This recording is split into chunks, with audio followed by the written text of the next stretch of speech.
What if amazing digital circus characters were charged for their crimes? In episode 1, we see Gangle over their mask crying, and Jax walks up and purposely steps on it, destroying it even more. Because the mask is Gangle's property, this could land Jax in prison for a maximum of 93 days for destruction of property, plus up to 3 times the item's value, which a porcelain mask is around 50 bucks. So we'll slap Jax with an $150 fine for that. When Pomni is talking about the exit door, Jax remarks that he has no idea what Pomni is talking about, and walks up to Zooble and rips her arm off, using it for a back scratcher. This would land Jax for a dismemberment charge, which could land him up to 30 years in prison. When Pomni, Ragatha, and Jax are on their way to meet Kaufmo to introduce him to Pomni, Ragatha rings the door, but Kaufmo doesn't answer it. Jax reveals that he has a key to his room, and everyone else's room. This would give Jax a breaking and entering charge, which would land him 1 year in jail. He would also get up to 10 years per key that he has due to unlawful key replication and theft.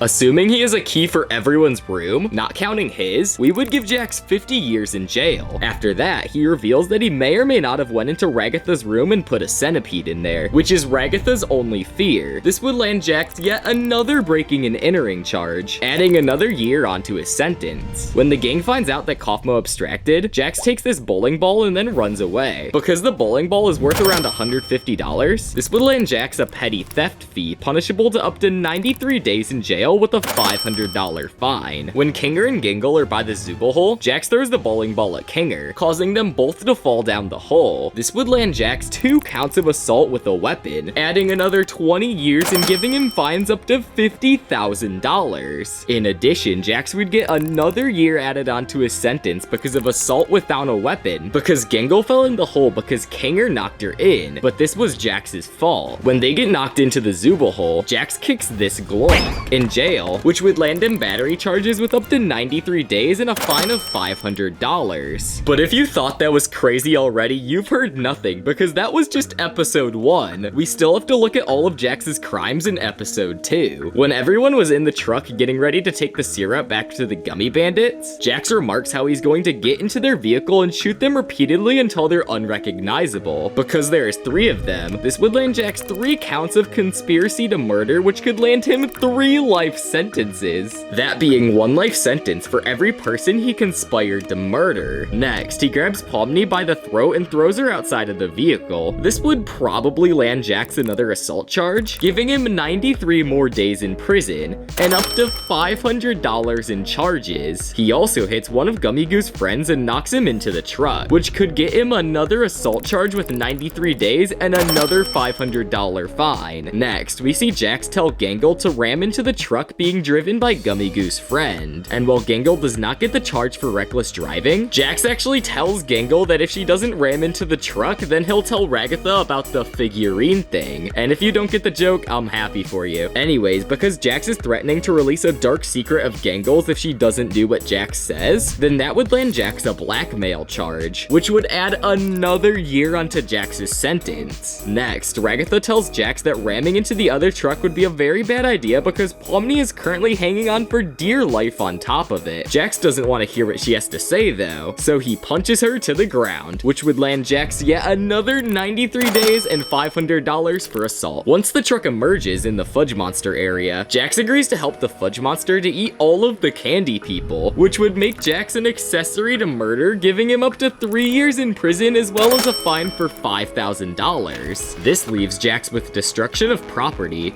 a dismemberment charge, 5 unlawful duplications of key charges, a petty theft charge, 3 assault charges, a battery charge, and 3 charges of conspiracy to murder. And I'll go over the full punishments, jail time, and fines at the end of this video, so make sure to watch to the end. The first crime committed by Gummigoo is likely to be a Grand Theft Auto charge. While there's no way to calculate how valuable the syrup is that they stole, it seems that they stole quite a bit of it, so I'm gonna give Gummigoo a Grand Theft Auto charge charge, which lands him up to 30 years in prison, as well as a $10,000 fine. Well, Gummigoo did also drive a modded syrup tanker. For this, he would really only get a ticket around $100. Next, when Pomni and Gummigoo land on top of the fudge monster, they kill him temporarily, but since it was just an accident, they would both get a manslaughter charge, which could land them both up to 16 months in jail. All of Gummigoo's charges would add up to Grand Theft Auto, a ticket violation, and a manslaughter charge. The first crime that Pomni commits is not helping Ragatha when she's glitching due to abstracted Kaufmo. This breaks the Good Samaritan laws and could land Pomni in jail for up to 6 months, and she actually does it twice, though while looking through the exit door, meaning this would bring Pomni's total to a year in jail. Next, as described earlier, Pomni would also get 16 months added to her sentence because of accidentally killing the fudge monster with Gummigoo. For all of the charges, Pomni only got 2, which would be breaking Good Samaritan laws and attempted manslaughter. Next, while we don't know exactly how much power he has over the entirety of the digital circus, we would know that he's the ruler, and because of that, all of the characters are imprisoned under his rule, meaning that he would get 1 charge of imprisonment for each character that's trapped in the circus, which is about 90 years in prison for all 6 cast members, plus $120,000 worth of fines max. A max of $20,000 for each prisoner. When Caine is giving Pomni a tour of the grounds in the digital circus, he mentions having all-seeing eyes watching over their very move. This would get Caine in some trouble for eavesdropping or hidden camera laws, which could add an additional 2 years and $2,000 to his sentence. When Caine is telling Pomni about the adventures, Bubble comes up and eats Caine's cake. In response, Caine pops Bubble, which would land him a life sentence for 3rd-degree murder, because he didn't plan it out, but he did it just purely out of anger. Later, while still explaining the Gather the Gloinks game to Pomni, Bubble interrupts Caine, and Caine again kills Bubble, giving him another 3rd-degree murder charge. The final crime committed by Caine is when Pomni brings Gummigoo into the circus. Caine notices that Pomni brought an NPC in, so Caine snaps his fingers, causing Gummigoo to evaporate and killing him. This would give Caine yet another life sentence. All of Caine's charges would add up to 6 false imprisonment charges, an eavesdropping/illegal surveillance charge, and 3 3rd-degree murder charges. Believe it or not, Gangle actually commits some crimes in episode 2. First, she gets a reckless driving charge for driving on the rocky road. Well, you might say, well, Jax made her ride on the dangerous road, so how is this a charge against Gangle? Well, actually, even if you are forced to commit a crime, you are still charged with committing that crime, believe it or not. So this would land Gangle up to 93 days in jail with fines up to $500. Gangle actually gets herself another reckless driving charge though, for ramming into Gummigoo's truck a bunch of times, adding another 93 days and another $500. All of Gangle's crimes would add up to 2 reckless driving charges. Well, that's all the crimes that the characters committed, but now I'm gonna tally them all up and see which circus members would have the most prison time. And I want to save Jax's total for last because it's insane. So first, we got Gummigoo. Gummigoo starts off with a Grand Theft Auto charge, landing him 30 years in prison and fines up to $10,000. Then a $100 fine for driving a modded vehicle, and lastly a 16-month charge for accidental manslaughter. This brings Gummigoo's full punishment to be 31 years and 4 months in the slammer, as well as $10,100. For Pomni's crimes, there's actually not a lot. She breaks some Good Samaritan laws, landing her 6 months. She breaks Good Samaritan laws twice, landing her a year in prison, and then because of the accidental manslaughter of the fudge monster, she'll be gone for another 16 months. This brings Pomni's total punishment to 2 years and 4 months in jail. But it starts to get interesting with Caine, because he's gonna serve a little bit of a longer sentence than the previously mentioned characters. First, he's got 90 years for falsely imprisoning everyone,